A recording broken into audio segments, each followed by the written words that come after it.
everybody, I have some games here. I'm going to be taking a look at 6 small little games and giving you some quick summaries of them. So we're going to jump right into this and let's get going. First, we have One Card Maze. This is a game where you have a single card and it is a maze. Well, that's pretty much it. Let me show you. In One Card Maze, you get a card. Actually, you're going to get a lot of cards that are inside this little wallet, but you'll take a look at one card. So let's take a look here. And you'll start here at the start. And it says, hey, here's a door. You can only go through a door if it's pointing up. Yay, I can. So I get down here, and I want to go through that door. It's not pointing up. So then I go over here into room 3. Room 3 lets me rotate. Whoop, whoop, whoop. Now I can go through this door. I go over here. I flip the card over. Hey, this door's up. I'm fine. I rotate that. Now I can go through that door. Come over here. Flip. Flip. Rotate, rotate, rotate, and boom, I've gotten to the exit. Now, as you can imagine, that's pretty easy.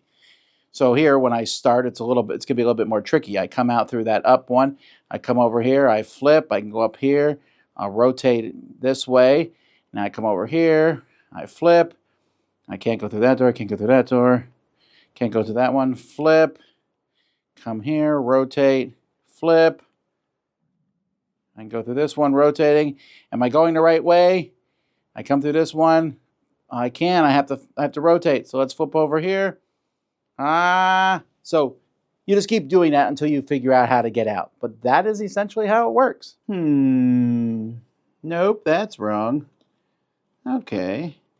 I don't know what it is about these little cards. I really enjoy this. This is a nice little puzzle. We've seen similar things to this before, but the one card aspect of it works really well.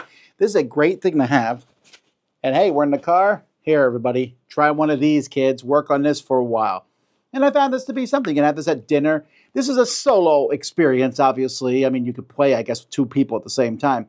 But I just find it to be fun. And this is the eclectic set I'm showing you here. I think I got 3 different sets when I got these. But I was very much enamored with these. I think this is a lot of fun. This little thing here, I give this a 7.5. Easy to carry. Check it out. One Card Maze. Phone, wallet, keys. Phone, wallet, keys. I do it every time I leave the house because you cannot forget these things. That's what this game is about. And I want to play it based on this alone. So you'll have a bunch of items that you're going to draft at the beginning of the game. So maybe I'll take this ear or the earphone or the comb or the keys. You're also going to start with something that says if I have an item that's 4 more points, I get 2 more points. If I do get phone, wallet, keys, I'll get a point. If I have none of those, I'll get 3 points. So you get 1 of those. And then on your turn, you're going to draw 2 cards. Basically, you make the stack like this because the cards are in English on one side and another language on the other side. So you will draw 2 cards, and then you'll pick one to keep. So I might keep wallet and put water bottle on the top. Each of these cards is various points. Identity card, cash, they're just worth 1 point. Keys, you get more points for keys depending on how many players have them. Combs, this is worth 3 if you have 1, 2, or 3 cards. There's a t-shirt, a shoulder bag, lets you draw an extra card at the end of the game. Power bank, 3 points if you have a phone. And there's all sorts of items here. You can even have a jack-o'-lantern, which is worth points if it's October. There's a few cards like that. You could even have a good boy with you. Once someone has 5 items, they can take this time to go card at any point, at which time everybody will score all their cards, and whoever has most points is the winner. Phone, wallet, keys is okay. I'd give this game a 6 out of 10. And it's not that it's necessarily bad per se. I mean, you're just kind of just collecting cards. I love the themes. I give some catch for some shout out for the theme. It is a little weird that they're like, okay, spread these cards out, hold your finger on them, and pull a couple cards out. Like, come on, there's got to be an easier way than that. This is just an amusing game to bring out. You'll only play it once. It's not terrible, but it's also nothing you'll probably ever remember. So if you want to give someone a funny gift that, maybe they'll play a few times, I guess I would check out phone, wallet, keys. But what else can I say about it? Other than you really should remember your phone and wallet and keys at all times. Express Cross is a roll and write game here. And this is from Plate from Korea. This is about rolling dice and writing numbers and not busting or trying to make a sequence. I'll show you. Everyone's going to get a sheet of paper in this game. There's different types, but they all have the same number. So there's really not a lot of difference in it. There's a bunch of 6-sided dice, but instead of a 6, there's an 8 on it. First person rolls a die, 5. Everyone writes a 5 somewhere in the box. The next person rolls 2 dice. You add them together, 6. Everyone writes a 6 somewhere. The next person rolls 3. 15. Everyone writes 15. After 5 dice are rolled, you go back to 1. You keep going through that until all the spots are filled, then the game ends. And then you'll score. What you're trying to do is you're trying to make sequences. They don't have to be right after each other, but it's the same number. So you can see 1, 2, 5, 9, 9, 13, 15, 17, 18 is a sequence, and this person had to restart here. 9, 10, 10, 24, and then 22. And then the number of the grids you have in a sequence is going to score you points. So this 9 grids gets only 40, which is not good because 10 would have got you 120, and 8 would have got you 90. 4 gives you 15. You're also scoring across. So 6 here would have got 30, and then 1s give you nothing. So this person ended with 85 points. You can also play the variant where someone can choose to roll this crazy die, which has some negative numbers on it. So you're never really sure what the number will be when you play with that. That's how you play. This is not a particularly new game. This one is new because of the cross, right? But there's been games where you write numbers in a line. I think Playroom Entertainment had one a while ago. And it's just kind of pulling. Here's the thing. I played one of these before where you pulled numbers from a bag and you wrote them in. And so you were never sure what number would come out. Rolling the dice is the same thing, but it is crazy random, especially with an 8 on one side. So I'm sitting there going, okay, I'm going to leave a space here between 10 and 14 because the next one's rolling 3 dice. And you roll 3 8s. Okay, well, 24 it is. And that clear die, I'm never adding that to this. So Express Cross is an interesting concept, but I don't think that I would. It's okay to play once or twice. I just don't see it being a long run roll and write, especially because 5 in a row, 9 in a row, and 12 in a row are 5, 40, and 80, and trying to plan around those because those are lower scores. Like 11 in a row is 150, 12 in a row is 80, 13 in a row is 190. So if you're trying to get it and then the last one messes up and it busts you, you lose more points. It just feels like it's an exercise in futility. I want to like this one more, but it's just a 5 out of 10. Zombie Paella, which I am sure exists because of the name. Zombie Paella, right? And that's what you're doing in this game. It says, do you know one of the world's most famous dishes? Paella was created in Valencia, Spain. In fact, the company is named Zombie Paella. They've made other games, but this is the one that, I guess sells pretty well for them. Let's take a look. In Zombie Paella, you're trying to get 5 ingredient cards in front of you to make your Zombie Paella. There's actually a saffron in the middle of the table. The first person who gets 10 cards in their hand gets this for free, where it's going to be worth 2 ingredients. You have other treasures that you're collecting, and in fact, there's a giant deck of cards. Everyone's going to get 7 cards dealt out in front of them, and on your turn, you might have a card in front of you that you can discard. This one's draw 2 cards, take an extra action. At the start of every turn, draw a card before taking any actions. This one lets me just draw 5 cards. I can attack another player to try to take away something from them. I play a card face down. This is an Iberian Rockstar, 3 attack, 4 defense. They play the Friendly Giant as a defense. That's 2 defense. I beat them, I steal one of their things. Otherwise, it doesn't happen. There's also cards you can play as actions. If players have more cards in their hands, steal 3 random cards from them. Or not if they can just block it. Or here, when blues are flipped over, subtract 1 point from your opponent's attack or defense. Anyway, you're just going to keep taking turns around the table until someone flips the table or until someone wins. This game is terrible. Like, absolute dreck. It's like Flux, but worse. I'm attacking you. You're defending. What are you defending with? Probably the highest card. I'll steal one of your cards. You steal mine. I play a card on you. It's chaotic randomness. But it's Zombie Paella, so it's funny. It is not funny. I don't recommend this one at all, unfortunately. It's the artwork's funny. The theme is funny. But the gameplay is way too long, first of all. And it's just boring. You can draw a card on your turn as one of your actions. Okay, or you can draw up to 3, I guess, if you're down.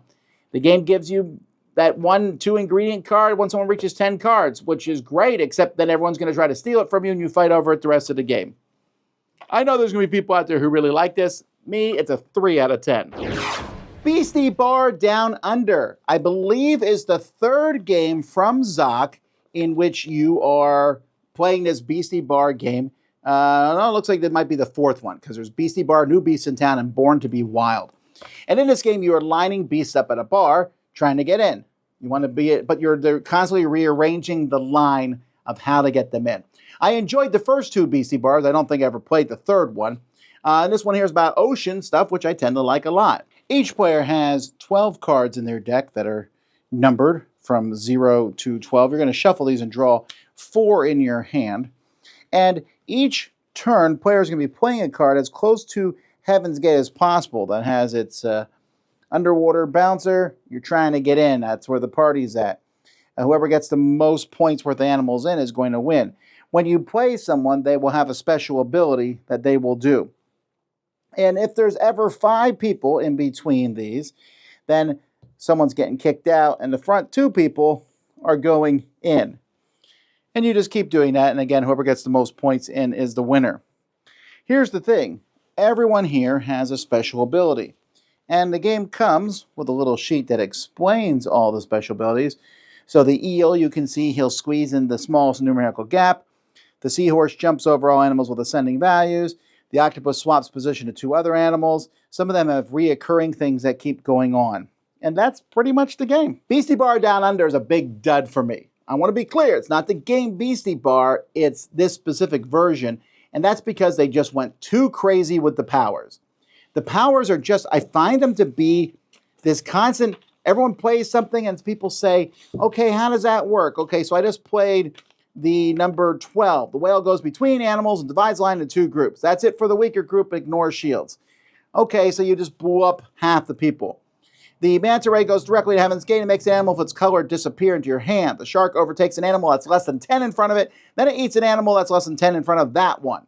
So it moves up one and then it eats that. And it's just utter sheer chaos. When there's 5 cards out there, you're like, okay. The original Beastie Bar felt clever because some of the cards, you'd be like, I'm going to do this. We'll move over here. It was still a little chaotic. Don't get me wrong. But it was just easy to understand everything. This is clear that at this point, they're going, I don't know. Now, yes, you could probably take a couple of these more weird ones and mix them in the original one, but this is being sold as a base game, and I really disliked it. 4 out of 10. It's just too all over the place.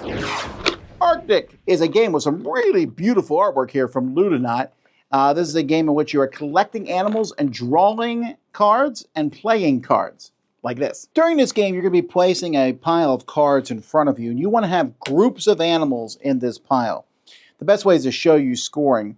If this is your pile at the end of the game, you'll see, oh, here's a group of 3, it gets me 3 points. Here's a group of more than 6, it gives me 15 points, and so on and so forth. You're also going to secretly be one of the animals, you take a totem, and what card that animal is on at the end of the game will score you between 0 and 15 points.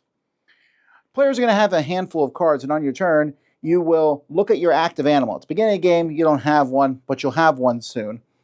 And it will tell you how many cards you have to play from your hand. This says play 3 cards. So I might go 1, 2, and I don't have another walrus, so I play 3 here.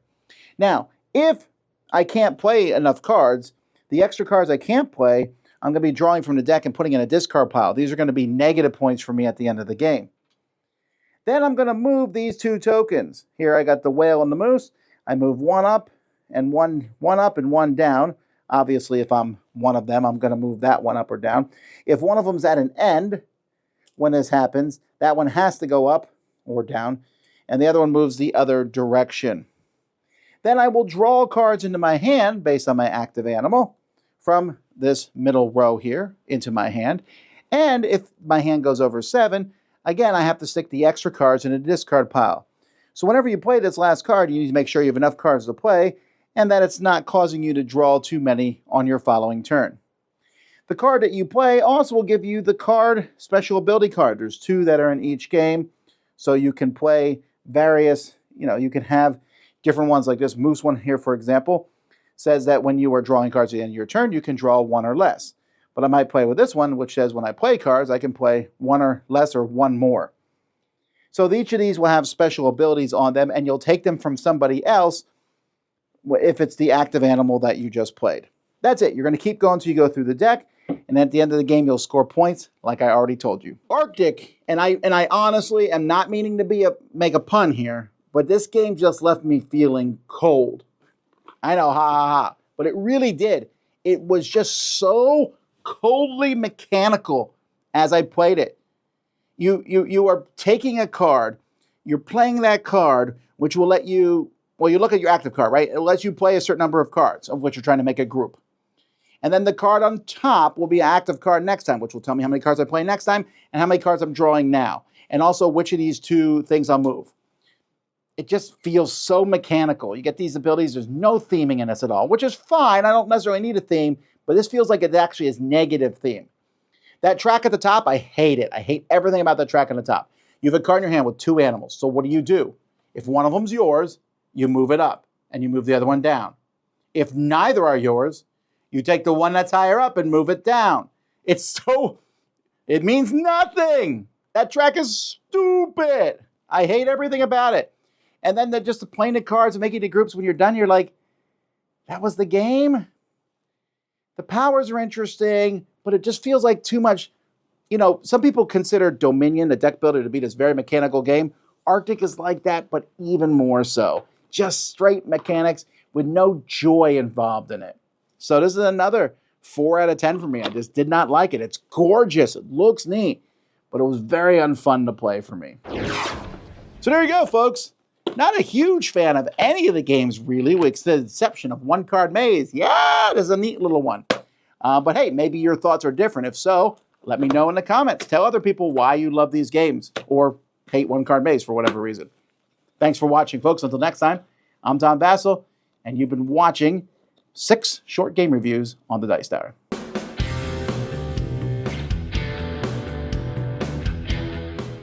Hey everybody, thanks for watching another video from the Dice Tower. Hey, you want to learn more about us, communicate with us? We have a Facebook group, we have a Discord channel, lots of different ways to get involved with the Dice Tower. You can find that in our Linktree link below. So just click that, it will take you and you can communicate with us on Facebook, join our Facebook groups. There's lots of cool things that you can find and become part of the Dice Tower.